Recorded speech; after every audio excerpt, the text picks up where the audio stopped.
સંસ્કૃત 11 સાયન્સની અંદર કોમ્પ્યુટરની જગ્યાએ તમે સંસ્કૃત રાખશો તો એના માટેનો આપણો બીજો લેક્ચર છે. પહેલા લેક્ચરની અંદર મેં સંસ્કૃતને સાયન્સની અંદર જો રાખવામાં આવશે તો આગળ જતા તમને શેમાં ફાયદો થવાનો છે? આયુર્વેદિક તમે ડૉક્ટર તરીકે જો આગળ જતા તમારો ગોલ હોય તો એની અંદર સંસ્કૃત કમ્પલસરી જોશે. હવે એમાં આપણે સૌથી પહેલી ચર્ચા કરી હતી સંસ્કૃત સાહિત્યનો પરિચય. ચેપ્ટરો આપણે અત્યારે નથી લેતા, અત્યારે આપણે સંસ્કૃત સાહિત્યનો પરિચય એટલે કે લિટરેચરની અંદર આપણે આગળ વધી રહ્યા છીએ. પહેલાની જેવું 10મા ધોરણ જેવું આમાં ગ્રામર નથી. આમાં જે ગ્રામર છે બધું પરિચયાત્મક છે. એટલે સંસ્કૃત સાહિત્યના પરિચયની અંદર આપણે સૌથી પહેલા તો સંસ્કૃત સાહિત્ય બે પ્રકારનું છે, વૈદિક સાહિત્ય અને પ્રશિષ્ટ સાહિત્ય. આ બે વિશે આપણે ચર્ચા કરી હતી.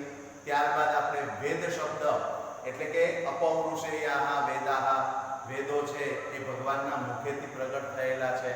એ કોઈ વ્યક્તિ કે કોઈ ઋષિમુનિ દ્વારા બનાવવામાં આવ્યા નથી, પણ જે મંત્ર જે ઋષિના હૃદયમાં પ્રગટ થયો છે એને એ ઋષિને એ મંત્રના દ્રષ્ટા કહેવામાં આવે છે, રચયિતા નહીં. રચયિતા તો આના ભગવાન ખુદ છે, એ સ્વયં ઉત્પન્ન થયેલા વેદો છે. હવે એમાં 4 પ્રકારના વેદોની આપણે વાત કરી હતી: ઋગ્વેદ, યજુર્વેદ, સામવેદ અને અથર્વવેદ. અહીંયા આપણે 1 નંબર સંસ્કૃત સાહિત્યના પરિચયમાં આપણે ઋગ્વેદનો પરિચય અત્યારે મેળવીશું. ઋગ્વેદ મુખ્ય વેદ હતો. આમ એવું કહેવાય છે કે ભગવાનના મુખેથી વેદ પ્રગટ થયા ને એમાં માત્ર ખરેખર તો ઋગ્વેદ પ્રગટ થયો હતો, અને એ ઋગ્વેદમાંથી પછી એ અલગ વેદોનું વિભાજન કર્યું વ્યાસજીએ, મહર્ષિ વેદવ્યાસજી, અને એના કારણે એમને વેદ શબ્દ એમના નામની આગળ જોડવામાં આવ્યો, કારણ કે એમણે વેદોનું વિભાજન કર્યું છે. વ્યાસ શબ્દનો અર્થ જ વિસ્તાર થાય, એટલે નાનામાંથી મોટો વિસ્તાર કરે એનું નામ વ્યાસ. અને વ્યાસજીએ 4 વેદોનું વિભાજન કર્યું, ઋગ્વેદમાંથી 4 વેદોનું વિભાજન કર્યું એવું કહેવાય છે. અને એના કારણે વેદવ્યાસજી એવું નામ એમને આપવામાં આવ્યું. એમનું સાચું નામ હતું કૃષ્ણદ્વૈપાયન. કૃષ્ણદ્વૈપાયન વ્યાસ, અને અત્યારે આપણે એમને મહર્ષિ વેદવ્યાસજી તરીકે ઓળખીએ છીએ, જેણે 18 પુરાણોની પણ રચના કરી છે. હવે આપણે ઋગ્વેદ વિશે આગળ વધીએ તો 4 વેદ સંહિતાઓમાં ઋગ્વેદનો ક્રમ પ્રથમ છે. ઋગ્વેદ એ પ્રાચીનતમ વેદ છે. આપણા અત્યાર સુધીના એમ કહેવાય કે વિશ્વનું સૌથી પહેલું પુસ્તક કયું, તો એનો પણ જવાબ ઋગ્વેદ જ આવે. વિશ્વનું સૌથી આદિ પુસ્તક, વિશ્વનું સૌથી પહેલું પુસ્તક કે જે પુસ્તક તરીકે ગણવામાં આવ્યું તો એ ઋગ્વેદ છે.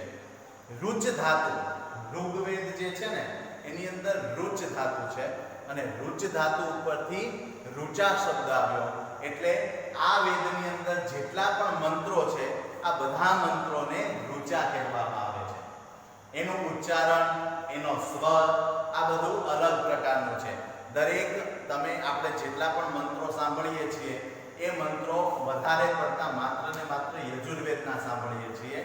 આપણે ઋગ્વેદના મંત્રો ઓછા સાંભળતા હોઈએ છીએ, જેને ઋચા કહેવાય છે.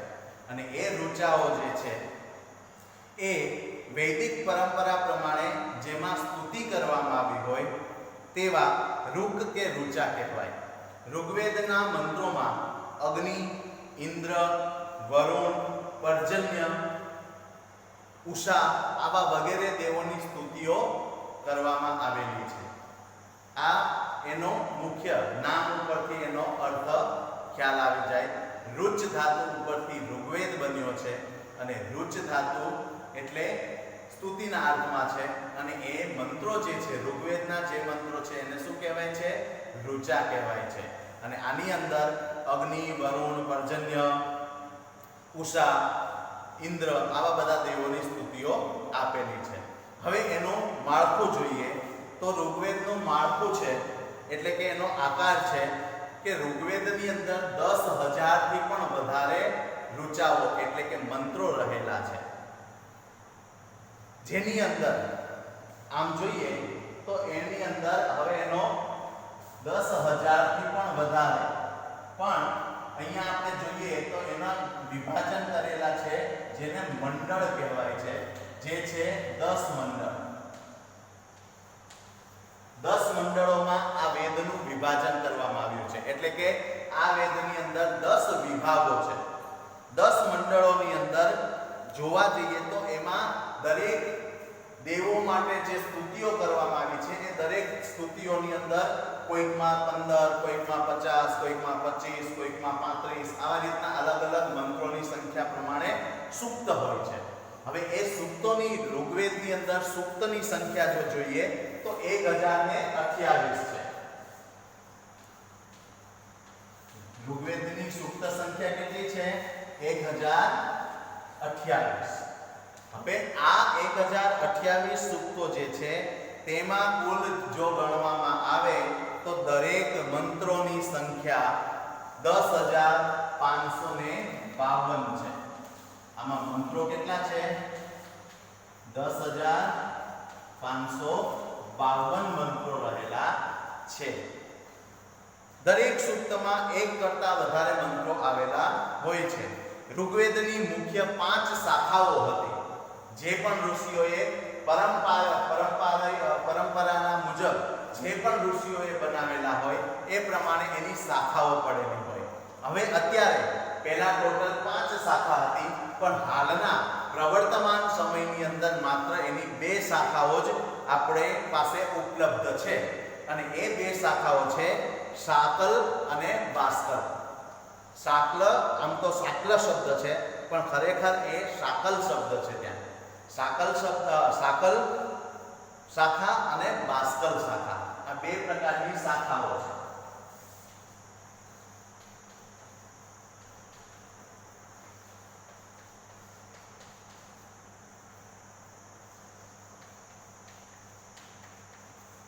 શાકલ અને બાસ્કલ આ 2 પ્રકારની શાખાઓ આ વેદમાં અત્યારે આપણને હાલ મળી રહેલી છે.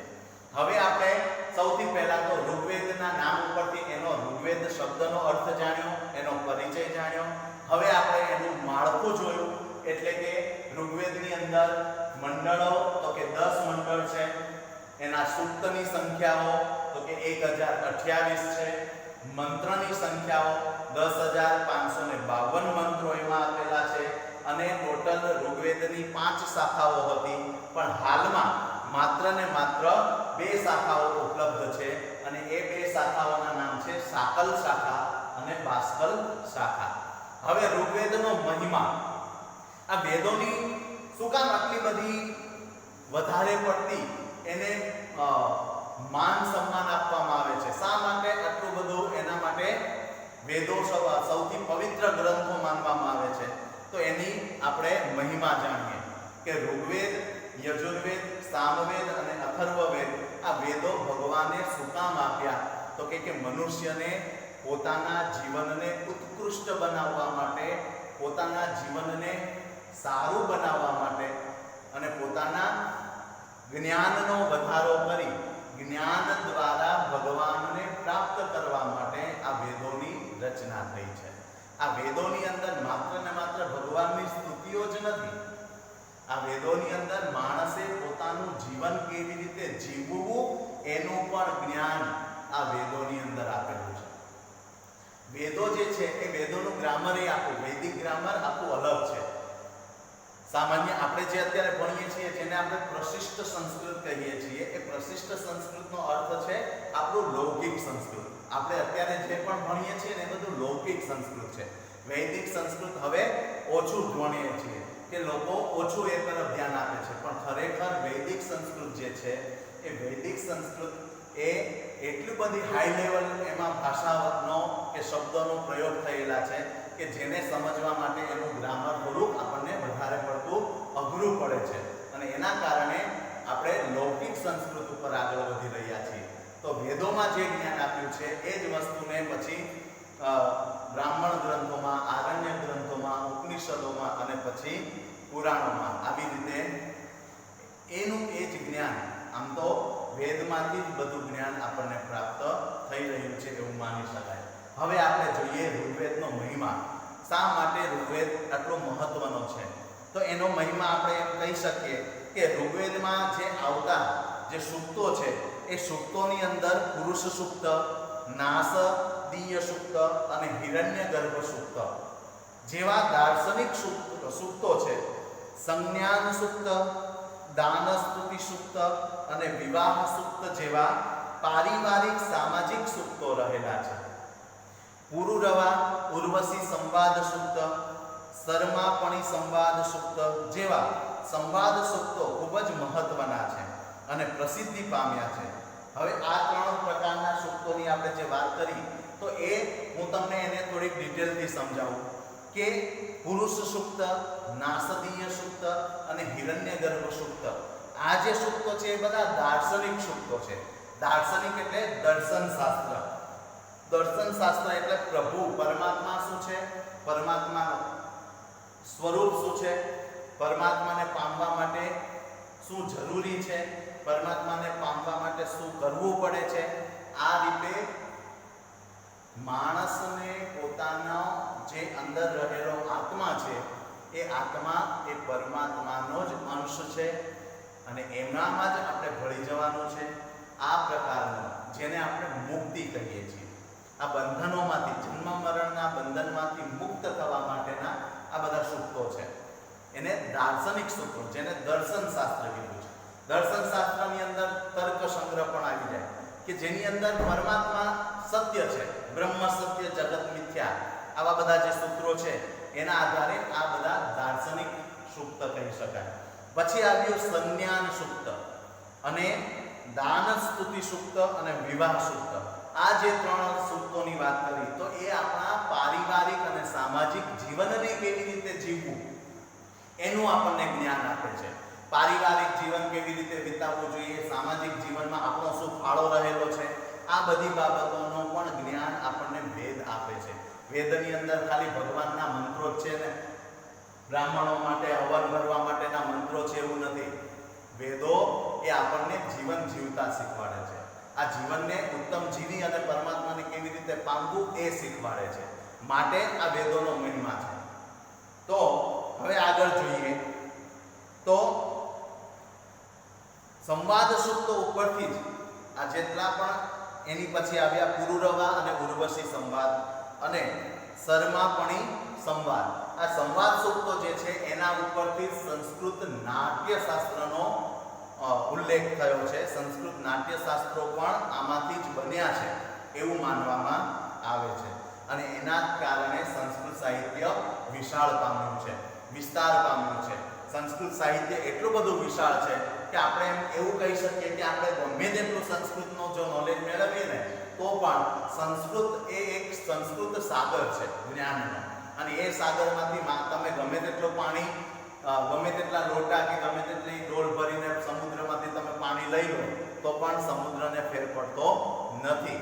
એવી રીતે સંસ્કૃતનું નોલેજ પણ એવું જ છે.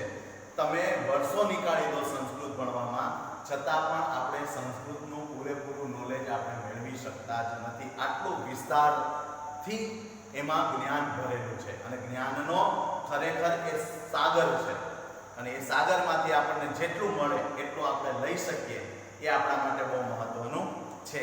હવે અહીંયા ઋગ્વેદની અમુક સૂક્તિઓ જે વધારે પડતી પ્રચલિત છે એ સૂક્તિઓ અહીંયા આપવામાં આવેલી છે. એ સૂક્તિઓને આપણે આપેલી છે એ સૂક્તિઓને સમજવાનો પ્રયત્ન કરીએ તો એકમ સદ્વિપ્રા બહુધા વદંતી આ સૂક્તિ છે. સૂક્તિ એટલે જેને આપણે ગુજરાતીમાં સુવિચાર કહીએ છીએ. સારો વિચાર એટલે સુવિચાર. એવી રીતે સારી ઉક્તિ, ઉક્તિ એટલે વાક્ય કે પંક્તિ. તો અમુક મંત્રોની જે પંક્તિઓ હોય જે વધારે પડતી પ્રખ્યાત થઈ હોય એને સૂક્તિ કહેવાય. તો અહીંયા આપેલી છે ઋગ્વેદની એ પહેલા મંડળના 168માં સૂક્તની અંદર 46મી ઋચા એટલે કે 46મો મંત્ર જેની અંદર આપ્યું છે એકમ સદ વિપ્રા બહુધા વદંતી. મતલબ એનો અર્થ એવો થાય કે એક સત્યને ઈશ્વરને, સત્યને એટલે એનો અર્થ ઈશ્વર. અહીંયા ઈશ્વર એ જ સત્ય છે, બ્રહ્મ સત્ય. આ એનો મુખ્ય આમ તો જોઈએ તો બ્રહ્મ એ જ સત્ય છે, આખું બીજું બધું જગત આખું મિથ્યા છે. એવી રીતે એક સત્યને વિદ્વાનો અનેક રીતે કહે છે, એક ઈશ્વરને વિદ્વાનો અનેક રીતે કહે છે. આવો અર્થ આ સૂક્તિનો થાય છે. બીજી આપી છે સામા સત્યોક્તિ પરિપાતો વિશ્વતઃ, જે ઋગ્વેદના 10મા મંડળની 37મા સૂક્ત, 10મા મંડળના 37મા સૂક્તનો બીજો મંત્ર છે. એમાંથી આ લેવામાં આવી છે કે સા મા સત્યોક્તિ પરિપાતો વિશ્વતઃ. અર્થ થાય છે કે તે સત્ય વચન, તે સત્ય જ્ઞાન મારી સર્વ તરફથી રક્ષા કરો. આ સત્ય વચન જે છે એ જ મારું રક્ષણ કરે છે. માટે જ આપણો ભારતનો પણ વાક્ય છે કે સત્યમેવ જયતે. આ એના માટે જ છે, કારણ કે સત્યનો જ હંમેશા વિજય થાય છે. અને એ સત્ય જો મારી પાસે હશે તો સત્ય જ મને ચારેય તરફથી રક્ષણ આપશે. એ અર્થ આ ઋગ્વેદની અંદર કહેવામાં આવ્યો છે. પછી આગળ આવ્યું સમગચ્છદ્વમ સંવદદ્વમ સંભો મનાવસી જાનતામ, જે આપણે 10મા ધોરણના પહેલા ચેપ્ટરનો પહેલો મંત્ર હતો. જે લોકો 10મામાં સંસ્કૃત ભણીને આવ્યા છો એ બધાને ખબર હશે કે સમગચ્છદ્વમ સંવદદ્વમ સંભો મનાવસી જાનતામ દેવા ભાગમ યથા પૂર્વે સમજાનાના ઉપાસતે. આ મંત્ર આપણે ભણી ગયા છીએ, એ જ વસ્તુ અહીંયા દર્શાવી છે. સાથે ચાલો, સાથે બોલો, તમારા સૌના મન એક સરખા વિચાર, તમારા સૌના મનમાં એક સરખા વિચારો જન્મે. આવી રીતનો આ મંત્ર છે. અને આ રીતે એક એક વાક્યની અંદર પણ અઢળક મનુષ્ય જીવનને સુધારવા માટેનું જ્ઞાન આની અંદર ભરેલું છે. માટે જ આપણે અત્યારે ઋગ્વેદનો પરિચય, પહેલા તો વેદનો અર્થ સમજ્યા હતા, પછી વેદ ઉપરથી વેદ શબ્દનો વિદ ધાતુ ઉપરથી વેદ શબ્દ આવ્યો, એ અર્થ સમજ્યા હતા. હવે ઋગ્વેદનો પરિચય, તો એની અંદર એની મંડળની સંખ્યા 10 મંડળો છે, સૂક્તની સંખ્યા 1028 છે, મંત્ર સંખ્યા એની 10,552 છે. ઋગ્વેદના ટોટલ 5 શાખાઓ હતી, હવે માત્ર અત્યારે 2 શાખાઓ ઉપલબ્ધ છે, જેને શાકલ અને માસ્કલ શાખા કહેવામાં આવે છે. અને એની અમુક અહીંયા 3 મંત્રોની પંક્તિઓ, સૂક્તિઓ દર્શાવવામાં આવી છે. આનો જે ઉચ્ચારણ છે એ ઉચ્ચારણ આપણે ઋગ્વેદનું ઉચ્ચારણ આખું મંત્રની ઋચાઓનું અલગ થાય છે, એ આપણે સમજ્યા છીએ, સારી રીતે જાણ્યું છે. હવે આની પછીનો લેક્ચર જ્યારે પણ થશે ત્યારે આપણે યજુર્વેદ, સામવેદ અને અથર્વવેદ